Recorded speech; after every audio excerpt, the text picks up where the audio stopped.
Par contre, faites attention à une chose, si vous avez un endettement qui est déjà élevé ou que vous ne pouvez pas avoir recours au crédit bancaire, l'intérêt c'est de ne pas payer la somme cash. Le but c'est vraiment de faire une opération gagnant-gagnant. Tu me verses 50 000 € tout de suite, tu me payes régulièrement, ça sera très difficile de faire financer la somme que vous versez tout de suite ou même les rentes que vous allez verser tous les mois. Pourquoi? Parce que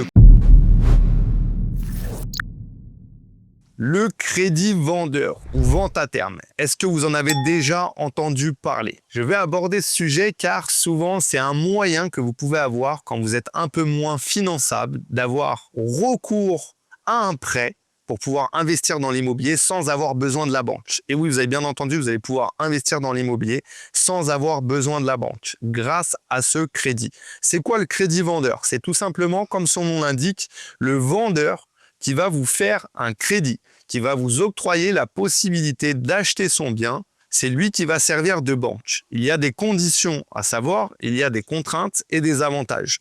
Les avantages, comme vous l'aurez compris, surtout si vous avez un endettement qui est déjà élevé ou que vous ne pouvez pas avoir recours au crédit bancaire, c'est de pouvoir quand même investir dans l'immobilier. Vous allez me dire quel est l'intérêt du vendeur?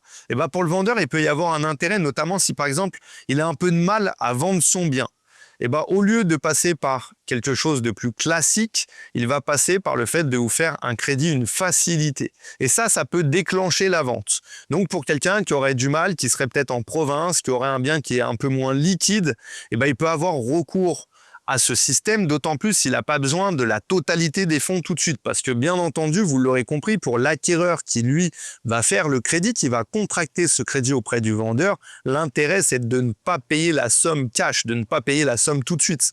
Mais par contre, le vendeur, ce qu'il va vouloir, c'est lui aussi avoir un gain. Même si, certes, il vous fait une facilité, le but, c'est vraiment de faire une opération gagnant-gagnant. Donc, ça va être quoi le deal? Ça va être, par exemple, de dire qu'il vous verse un montant important tout de suite, donc une somme d'argent qui va être négociée entre vous et le vendeur, et qu'ensuite vous ayez recours à des mensualités sur une durée que vous allez librement fixer, puisque tout est fait entre les parties. C'est-à-dire que tout ce que vous allez conclure, ça va être un deal, une négociation entre les deux parties.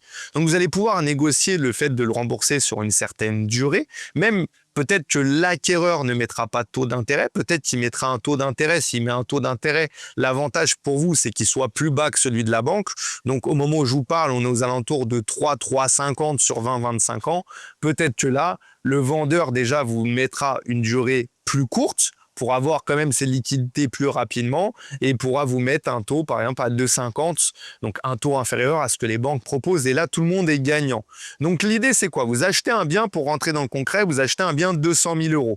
Peut-être que le vendeur vous dira, OK, tu me verses 50 000 € tout de suite ou 100 000 € tout de suite.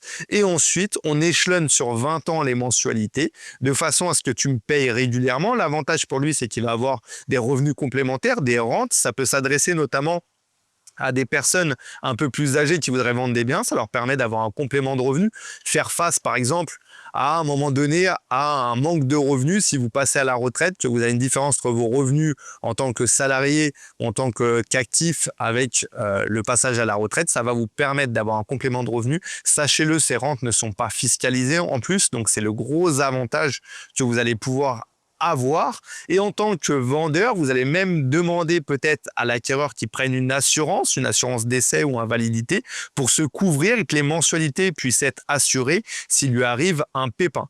Sachez aussi que pour vous protéger, le notaire qui va encadrer l'opération prendra certainement une hypothèque, donc en tout cas une garantie réelle sur le bien, donc privilège de prêteur de deniers pour couvrir le vendeur si jamais l'acheteur ne paye pas les mensualités. Donc il a versé le montant, comme on l'a dit tout à l'heure, sur 200 000 €, peut-être qu'il aura versé 50 000 ou 100 000 €.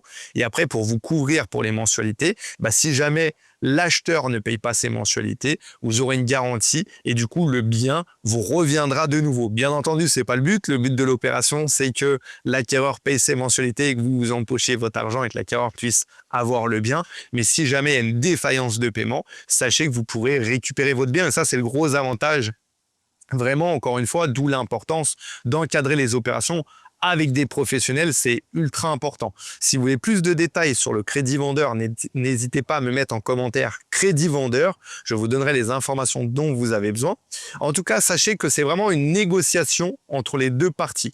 Donc, ce qui est ultra important, c'est d'encadrer le plus de choses possible. Et l'autre avantage que vous pouvez avoir, c'est d'acheter, par exemple, la nue propriété et de laisser l'usufruit au vendeur. Pourquoi? Parce qu'il va y avoir une décote qui va être pratiquée dans ce cas-là. Donc bien souvent, encore une fois, ça peut s'adresser à des gens, par exemple, qui partent à la retraite. Au lieu d'avoir recours à un viager, où là, on va vous verser un bouquet et ensuite, vous allez avoir des rentes qui vont vous être versées, qui sont imposées, et ben cette fois-ci, le crédit vendeur, c'est vous qui servez de banque. L'avantage, c'est que les rentes, comme je vous disais, ne sont pas imposées. Et l'autre gros avantage que vous avez, c'est que c'est pas un pari sur l'avenir et sur votre vie. C'est-à-dire que même si vous décédez, eh ben, l'acquéreur devra verser la totalité de ce qui était convenu à votre succession. Donc, vous voyez, vous protégez votre patrimoine. Pour l'acquéreur, pour vous qui êtes acquéreur, qui vous portez acquéreur, c'est à un moment donné, vous avez la possibilité de vouloir investir en ne passant pas par la banque, vous avez recours à cette méthode. Par contre, faites attention à une chose, c'est que si vous décidez d'opter pour le crédit vendeur, ça sera très difficile de faire financer la somme que vous versez tout de suite ou même les rentes que vous allez verser tous les mois.